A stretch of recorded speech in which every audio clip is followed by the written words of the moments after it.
O Senhor esteja convosco. Proclamação do Evangelho de Jesus Cristo, segundo Lucas.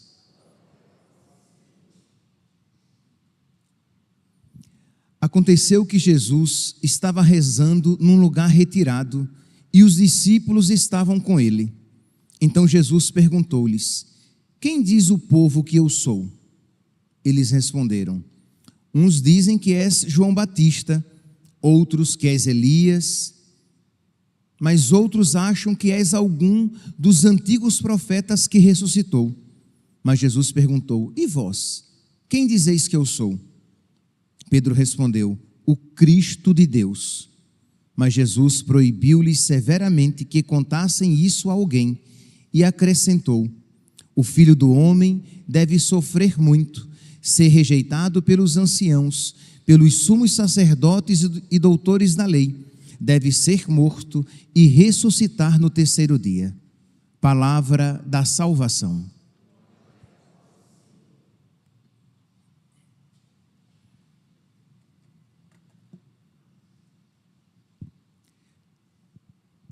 Caríssimos irmãos e irmãs, temos a alegria de celebrar hoje a memória de São Vicente de Paulo, missionário da caridade. Doou-se a Deus, servindo aos pobres.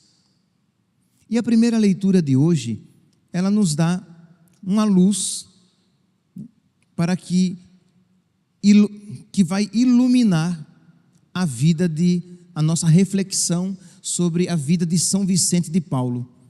A palavra de Deus, retirada aqui do livro do Eclesiastes, diz que há tempo de nascer, tempo de morrer, tempo de plantar, tempo de colher, tempo de sorrir, tempo de chorar, tempo de guerra, tempo de paz.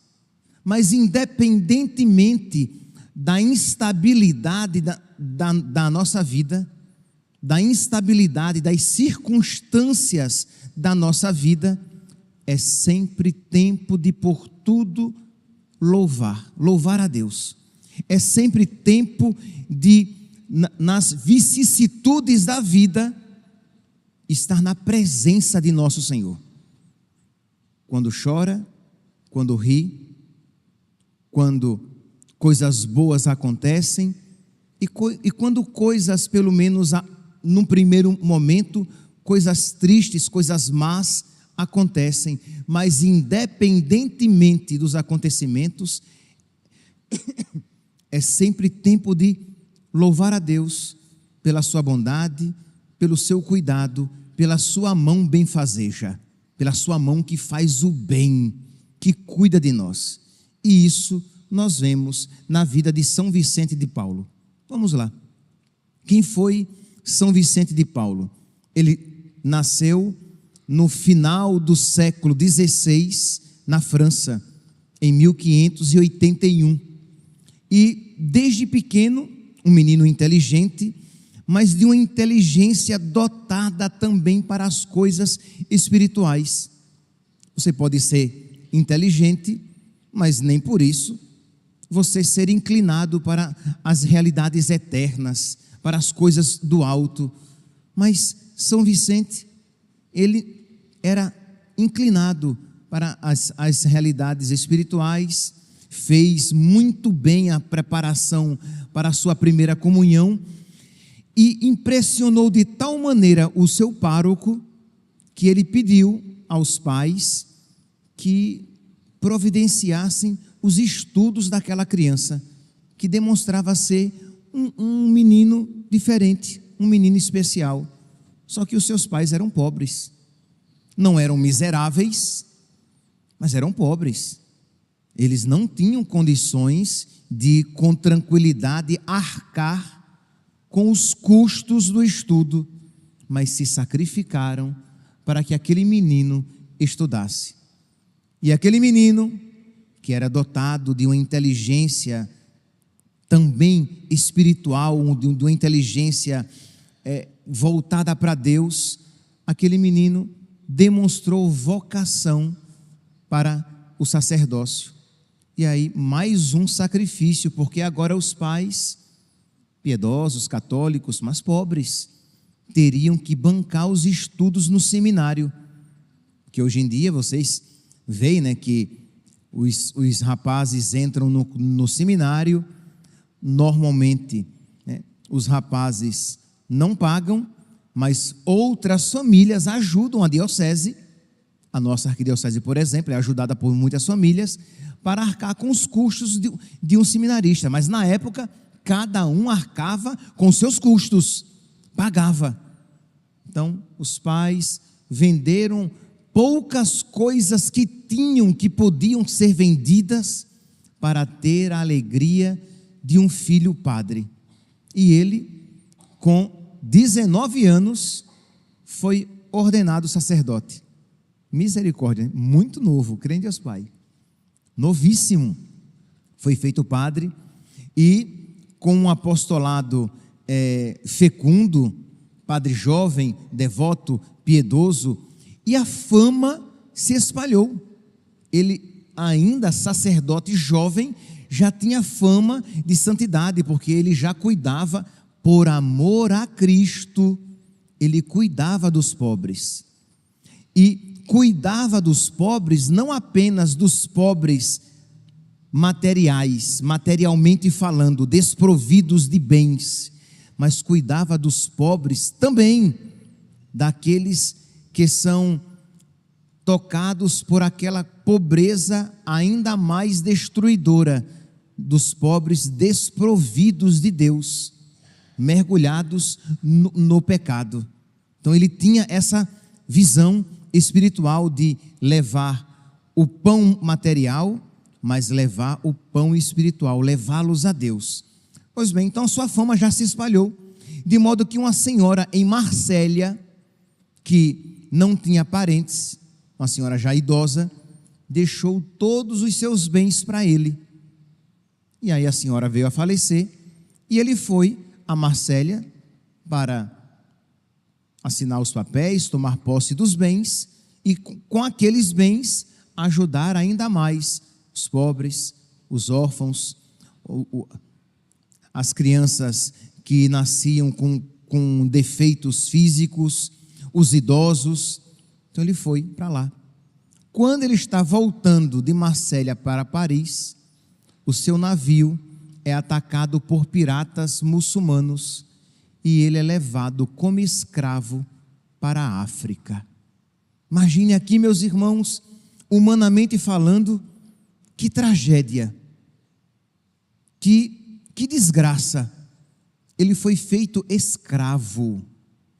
Aquele jovem sacerdote, tão cumulado de graças para a evangelização, ele se tornou escravo na África, apanhando, sendo surrado, entregue a serviços forçados, serviços indignos, e espantemo-nos. O senhor dele, aquele que o comprou, era um apóstata. O que é um apóstata? É alguém que abandona a sua fé. Era um cristão católico que, para progredir, para manter e fazer crescer os seus bens na África, onde a maioria era muçulmana, renegou a sua fé e tornou-se muçulmano. No altar do Deus dinheiro, muitas coisas são sacrificadas. A gente se espanta com esse homem que abandonou a sua religião, mas cuidado, não nos espantemos tão rápido assim, porque é um fenômeno hoje em dia muito, mas muito presente. Por causa do Deus dinheiro, sacrifica-se a família, sacrifica-se a saúde, sacrificam-se os valores, aquilo que você acredita, aquilo que lhe devia pelo menos ser caro, você põe em segundo plano, em terceiro lugar, porque primeiro está o quê? A minha vida profissional, primeiro está ter o meu dinheiro. Então eu falto à missa, Então eu me ausento da minha vida familiar, porque eu preciso ganhar dinheiro. Afinal de contas, como é que eu irei manter o status de vida por mim almejado? Isto é, eu não aceito ter uma vida mais simples. Não, eu não aceito ser pobre com Deus. Eu prefiro ser rico com o diabo. Nossa, padre, as pessoas não dizem isso, mas elas vivem isso. Elas não têm coragem de dizer. Mas elas, na prática da vida, elas dizem: eu prefiro ter dinheiro com o cão a ser pobre com Deus. É isso que elas dizem quando elas relegam, quando elas colocam em segundo lugar Deus, a religião, os seus valores, princípios, a sua saúde, porque pelo dinheiro eu sacrifico tudo. Então, já viram que não é algo tão distante assim de nós não, né? Pois bem, então este homem, este apóstata, ele tinha comprado São Vicente e o maltratava, mesmo sabendo que era um sacerdote. Ah, mas ele tinha comprado e eu não vou ter prejuízo agora. Você vai trabalhar como escravo e vai fazer o que eu quero. E diz que São Vicente ofereceu aquele infortúnio é um eufemismo, né? Aquela aparente desgraça de ser preso como escravo, de ser levado para um país estrangeiro, de não poder praticar regularmente a sua religião. Ele era um escravo num país de maioria muçulmana, com um dono que agora era muçulmano, mas que outrora era católico, mas que pelo dinheiro, pelos bens materiais, ele trocou a sua fé, e ele ofereceu tudo isso pela conversão dos pecadores e pela conversão do seu dono. Meus irmãos, eu sei que nós já falamos várias vezes aqui durante essa quaresma de São Miguel, mas é importante para mim e importante para vocês. É importante que nós aprendamos a sofrer com fruto. Muitas vezes, os sofrimentos virão sem que nós o busquemos. E nós temos, nos é lícito, né, buscar a resolução dos problemas quando nos é possível. Mas enquanto a solução, se possível, não vier, o que faremos com os nossos problemas? Como nós nos comportaremos na presença de Deus? Oferecendo a nosso Senhor pela nossa conversão, pela conversão dos nossos, pela conversão dos pecadores. Lembremos de Nossa Senhora lá em Fátima, que disse que muitas almas se perdem porque não há quem por elas ofereça sacrifício, ofereça penitência. Então, talvez você não esteja ainda numa morada superior ao ponto de você procurar sacrifícios, de você desejar sacrifícios, de você pedir a Deus sacrifícios, mas aceite pelo menos com o espírito cristão católico aqueles que Deus lhes enviar ou permitir. Então, precisamos aprender a sofrer como cristãos católicos. O sofrimento, quando unido ao sofrimento de Cristo, é um manancial de graças para nós e para os nossos. E isso fez São Vicente de Paulo, ofereceu os seus sofrimentos por ele, pelos pecadores, por ele, pelo seu sacerdócio e pelo seu amo, pelo seu Senhor, pelo seu dono, pela conversão dele. Pois bem, diz então que um dia, 2 anos de sofrimento, que ele passou como escravo, ele estava lá cantando louvores a Deus. Interessante, né? Quero ver aqui quem é que quando está sofrendo canta louvores a Deus, como São Paulo lá amarrado no toco, preso com os pés na madeira, cantando louvores a Deus. Então estava ali São Vicente cantando louvores a Deus, e uma das 3 esposas do seu dono o ouviu cantar. E E aquele cântico tocou o coração dela, daquela muçulmana. E ela se achegou a ele e perguntou o que é que ele estava cantando. E ele disse que estava cantando louvores ao seu Deus, Senhor e Salvador, Jesus Cristo. E ela pediu que ele falasse um pouco a respeito daquele Deus dele para ela. E ele falou. E ela ficou tão tocada que foi ao seu marido e o repreendeu, porque ele havia abandonado um Deus tão bom, um Deus tão belo. Por que é que ele tinha feito aquilo? E foi a ocasião, a circunstância de tocar, né? Já estava, sem sombra de dúvidas, as orações de São Vicente já estavam mexendo no coração daquele homem.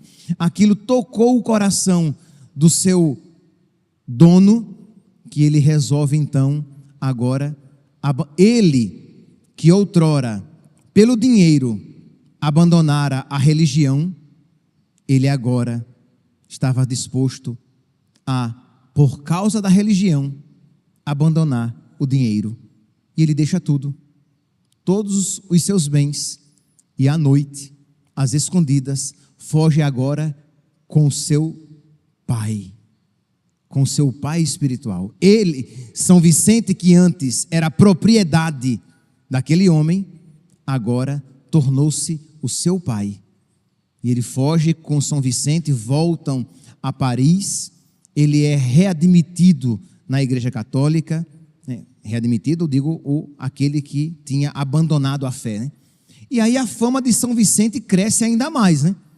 Que imagine aquele sacerdote que foi pego como escravo, que muitos tinham dado como morto, tinha não só vivido com virtude o período de escravidão, como tinha alcançado de junto de Deus a conversão tão difícil, porque, meus santos, isso aqui é algo maior do que criar o céu e a terra. Conseguir a transformação de um coração idólatra. Aquele homem tinha abandonado tudo pelo dinheiro e agora abandonou tudo por Deus.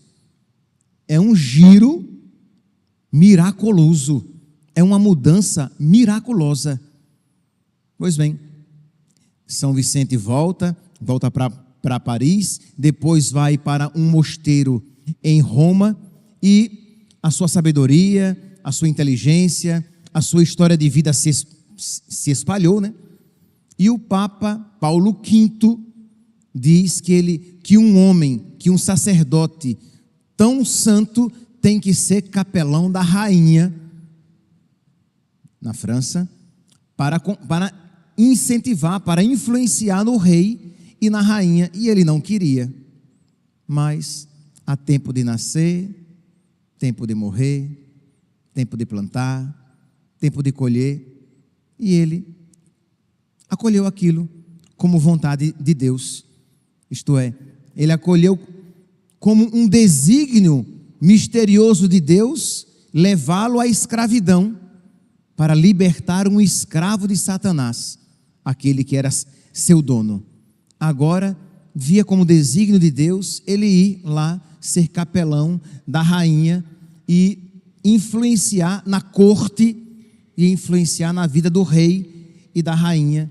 E ele foi e exerceu o seu ofício, mas continuava cuidando não apenas dos nobres, desprovidos de Deus, mas também dos pobres, também desprovidos dos bens materiais. Que não é que os pobres fossem ricos de Deus e pobres das coisas. Os miseráveis eram desprovidos de tudo. E ele cuidando, né, tanto do pão material como do pão espiritual, e cuidando das crianças. Porque como é que aconteciam, aspas, os abortos? Então, como é que as famílias se desfaziam das suas crianças? Como não tinha como matá-las na barriga, tinha-se a criança e se jogava a criança na estrada, para que fosse atropelada pelas carruagens, para que fosse comida pelos cachorros. Sim, meus santos, era isso. Mas o problema é que nós vemos a crueldade disso, mas hoje em dia A crueldade é muito maior, tá?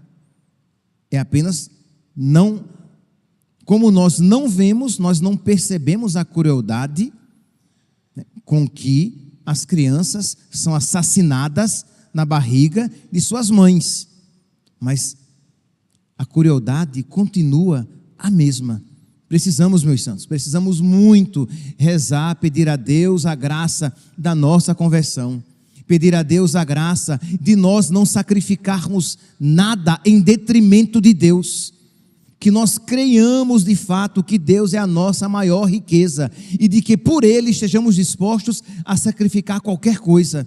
Precisamos pedir a Deus e interceder e oferecer os nossos sacrifícios pela conversão dos pecadores, porque ainda hoje pecados e grandes pecados bradam ao céu por justiça. Ainda hoje, muitos pecados entristecem profundamente o coração de Deus. E o que é que nós estamos fazendo, né, para diminuir estas desgraças que continuam acontecendo no nosso país e no mundo? Pois bem, então São Vicente saía pelas ruas recolhendo as crianças e levando para sua casa. E aí a sua fama aumentou ainda mais. Imagine, São Francisco de Sales, que foi seu contemporâneo, ele dizia que não existia na França homem mais santo do que ele. Era um santo falando a respeito de um outro santo. Não existia na França um homem mais santo do que ele. E o povão dizia assim: gente, é verdade, Deus deve ser muito bom, porque para ter criado um homem tão bom assim, só pode ser melhor ainda. Isto é, aquilo que lá em Mateus capítulo 5, nós iremos encontrar: que os homens vejam as vossas boas obras e glorifiquem a Deus. Isso acontecia. O povo via a bondade daquele sacerdote e o povo dizia: Deus é maravilhoso, Deus é infinitamente melhor, porque fez uma obra tão bela como aquele sacerdote. Pois bem, então ele começa a crescer ainda mais em fecundidade e em conhecimento, e o seu bispo diz: você vai ser confessor e professor num castelo de um nobre. Nossa, que discernimento desse bispo, né, gente? Como é que vai agora prender o homem lá num castelo? Como assim? Ele vai. E ele vai frutificar onde ele estiver. E lá, naquele castelo, ele vai cuidar dos nobres, dos filhos dos nobres, mas também, lá fora, dos filhos dos pobres. E dos pobres, dos doentes, dos cheios de doença, deformidades, por amor a Cristo. Por quê? Porque ele via Cristo em cada pobre. Ele dizia, olha que frase forte, que Deus nos ama por causa deles. Então nós devemos amar os pobres, porque assim nós seremos amados por Deus, porque Deus se fez pobre, e quando nós amamos o pobre, nós amamos a Deus no pobre. Percebe aqui, meus santos? Percebe assim, é um homem movido pela caridade. Ele não faz filantropia. O que é a filantropia? A filantropia, por exemplo, com todo respeito, mas os espíritas, eles fazem filantropia. Eles ajudam as pessoas, porque eles querem bem as pessoas. Eles ajudam as pessoas, porque eles querem purificar o seu karma e se reencarnar numa vida mais interessante na próxima encarnação. Mas o cristão católico, ele faz caridade, ele faz por amor a Cristo, e ele faz porque crê que está fazendo por Cristo naquele necessitado, seja necessitado de auxílio material, seja necessitado de auxílio espiritual, de um bom conselho, de um crescimento na fé. Uma pessoa que é formada na fé. Os catequistas fazem caridade. uma obra de misericórdia espiritual, dando a fé às crianças, aos jovens, aos adultos. Um bom conselho quando é dado a alguém, quando você retira alguém do pecado. Nós que estamos aqui nos preparando para o casamento comunitário, as inscrições terminam hoje. Quando você vai à procura de uma família e vê aquele casal que não é casado na igreja e traz e ajuda para que se case na igreja e saiam do pecado mortal, no qual, se morrerem, perder-se-ão por toda a eternidade, vão para o inferno. Essa é a doutrina católica. Quem morre em pecado mortal vai para o inferno. E nós, sabendo disso, nada fazemos. Eu não estou em pecado mortal? Tá, meu filho, você tá. Essa falta de caridade tão grande aí, isso aí não tem estado de graça, não. Você pode não estar naquele pecado daquele casal, mas não tem coisa boa aí dentro do seu coração, não. Porque é próprio de uma alma que está na amizade com Deus, querer para o outro o céu, tanto o quer para si. Isso é próprio de uma alma que está unida em amizade com Deus. Pois bem, então, ele vai, continua ali servindo e fazendo o bem, porque cria que com aquilo ele agradava a Cristo, e aqueles nobres ficam tão tocados com o exemplo e com o trabalho daquele padre que disse, não, você tem que ir para algum lugar onde o seu apostolado seja melhor aproveitado. Tem uma paróquia aqui nas redondezas que está morta, vá para lá. E aí ele é enviado pelo bispo para aquela paróquia onde os animais, em cuja igreja os animais pastavam. O povo daquela paróquia estava tão esquecido de Deus, estão esquecidos que tinham alma, que os animais pastavam dentro da igreja, porque lá eles não frequentavam mais. E aí ele vai, não apenas restaura a igreja, mas restaura, né, a igreja, o templo interior, levando aquelas pessoas ao estado de graça, ao amor a Deus, para que elas não se esqueçam que têm alma, para que elas não se esqueçam que não só de pão vive o homem, mas de Deus vive o homem, para que elas não se esqueçam que este corpo, ele se deteriora, mas um dia ele será ressuscitado. E para onde iremos? Para onde este corpo irá depois de ressuscitado? Para o céu, onde, espera-se, já estará a nossa alma, ou para o inferno? Qual é o nosso destino final? Então, novamente ele consegue colocar no coração daquelas pessoas esta certeza, esta realidade: eu tenho uma alma, existe um outro mundo depois deste aqui. Nós rezamos, naquele salmo que diz assim: ensinai-nos a contar os nossos dias e dai ao nosso coração sabedoria. Precisamos, meus santos, pedir a Deus esta sabedoria, para que nós aprendamos a contar os nossos dias, isto é, para que nós aprendamos que os dias da nossa vida aqui na terra estão contados, mas que a nossa morada aqui não é definitiva, existe uma outra morada para nós, o céu, e nós não podemos perdê-la. Livre-nos, Deus, de perder o céu, a morada eterna. A casa do meu Pai tem muitas moradas, mas nós estamos de verdade nos preparando para o céu? Nós estamos de verdade preparando os nossos filhos para o céu? Nós estamos de verdade preparando os nossos amigos para o céu? Nós, sacerdotes, estamos de verdade preparando os nossos paroquianos para o céu?